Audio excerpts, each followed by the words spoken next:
why do we do this show? Partly because we're passionate, partly because we're inspired.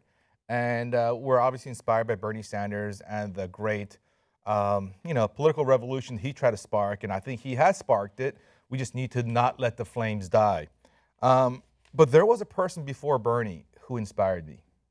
There was someone before Bernie. Oh my God. And that person is Elizabeth Warren. Oh, you're so sexist. Yeah, I'm a sexist, privileged, sexist male. No, but I love Senator Warren, and she gave me hope when there wasn't any hope.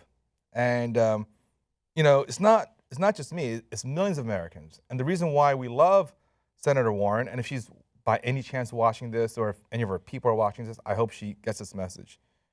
We love her not because she's really smart and she taught at Harvard Law, and she's a policy wonk who came up with this really good idea of the Consumer Financial Protection Bureau.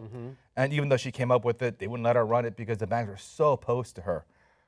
We loved her for her courage, right? Yes. We loved her for her courage. We loved the fact that she fought. She fought really hard despite all the powers of Wall Street, all the bankers and the folks who basically run the whole, city of DC. Yes. And along the way, she said some great things. So when she ran for the Senate, she said, and this made her famous, she said, "There is nobody in this country who got rich on his own. Nobody.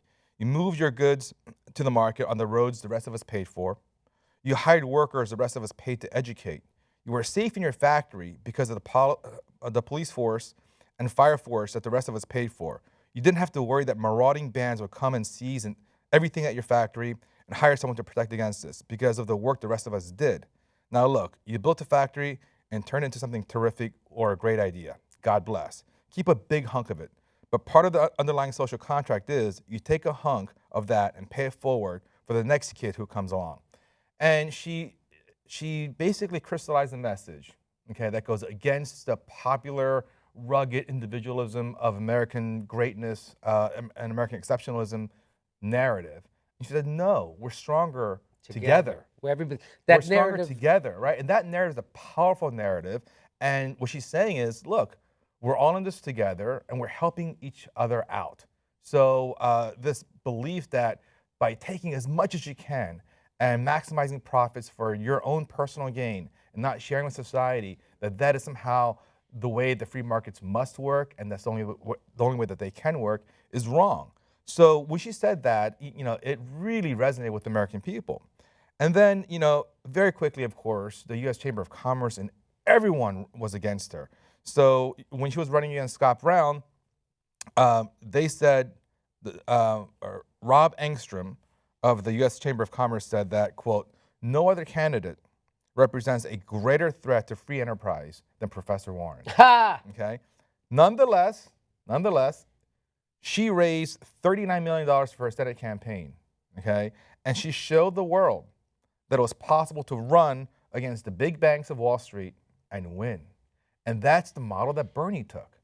And he was able to raise huge sums of money based on a lot of small donations and then take a penny from Wall Street. So, so then she continues. This is in 2012. She says, quote, "People feel like the system is rigged against them. Because it And is. here's a painful part. They're right. Ah. The system is rigged." And she says, "The Wall Street CEOs wrecked our economy and destroyed millions of jobs. And they still strut around Congress, no shame, demanding favors and acting like we should thank them." Okay? And then just a year later, as she headed up the first banking committee hearing, she said, "I'm really concerned that too big to fail has become too big for trial." And she questioned, why isn't HSBC being prosecuted The for bank? money laundering? Yes, the giant bank HSBC. And she says, quote, "If you're caught with an ounce of cocaine, the chances are good you're going to jail. But evidently, if you launder nearly $1 billion for drug cartels and violate our international sanctions, your company pays a fine and you go home and sleep in your own bed at night." So for all of these reasons, okay, the American people loved her because she's finally speaking up. Elizabeth Warren. Yes. People loved. Yes. For ordinary Americans. Okay? Yes. The regular folks who make this country run and not the elites. And then she said in 2015, okay, July 2015, just a little over a year ago, she said, Despite the progress that we've made since 2008, the biggest banks continue to threaten our economy. And as a result, she, along with Republican John McCain, Republican Angus King, and Democrat Murray Cantwell, proposed the new Glass-Steagall Act. What, they proposed that? They proposed that. And now, Elizabeth Warren, Hillary Clinton is against that.